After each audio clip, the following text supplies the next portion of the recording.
Well, students sitting in a lecture, studies have shown that they're really able to only pay attention for about 15 minutes. And I could say the same for myself in that type of situation. So by having the peer instruction, it's allowing students to break up the monotony of sitting through a lecture.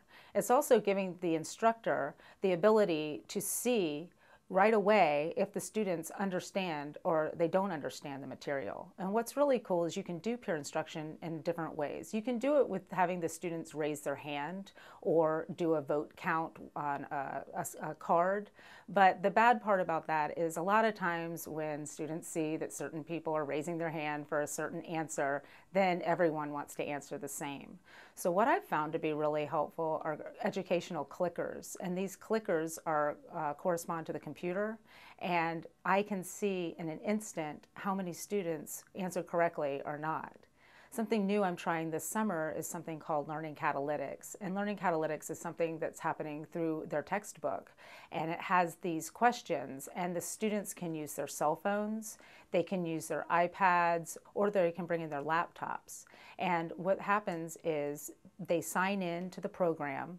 They're able to see my questions as they're being delivered. I can see instantly who's answering and what they're answering, if they're answering it correctly or not.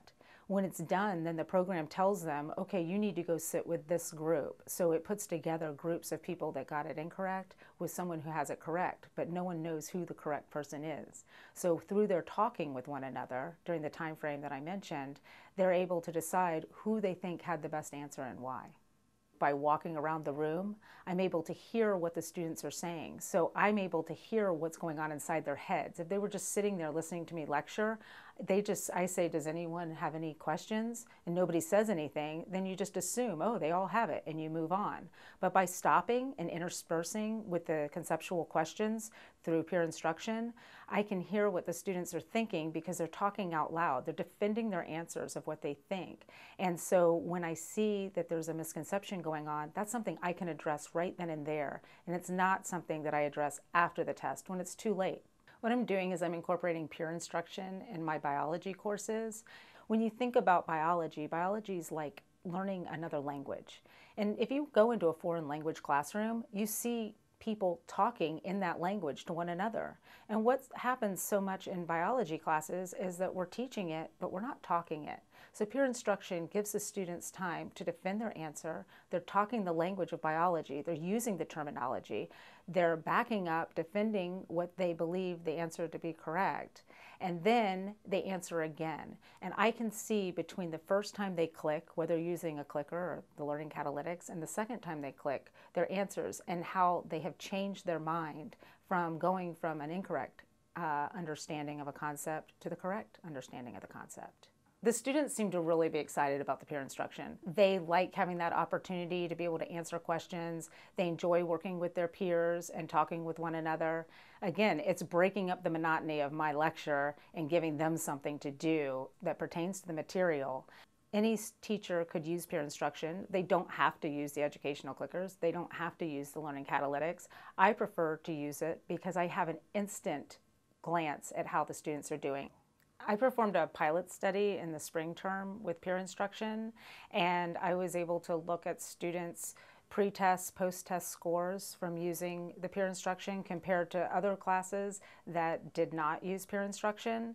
And from what I was able to see, the students that used the peer instruction had an increased understanding of the conceptual questions on the post-test than the classes that weren't using it. I also asked on that pre-test, post-test how they felt about peer instruction, and many of them, in fact, all of them, seemed to really like it. They enjoyed it. When I look in the past, when I used to teach without using peer instruction, students were just kind of sitting out there, their eyes glazed over, they seemed bored.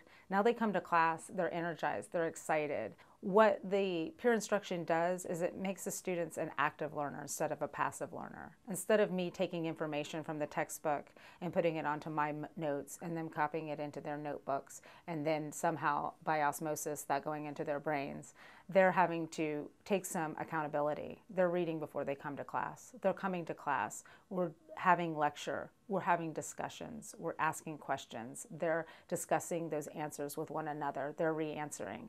It makes them a part of the learning. It makes me more of a guide on the side instead of a sage on the stage, so to speak.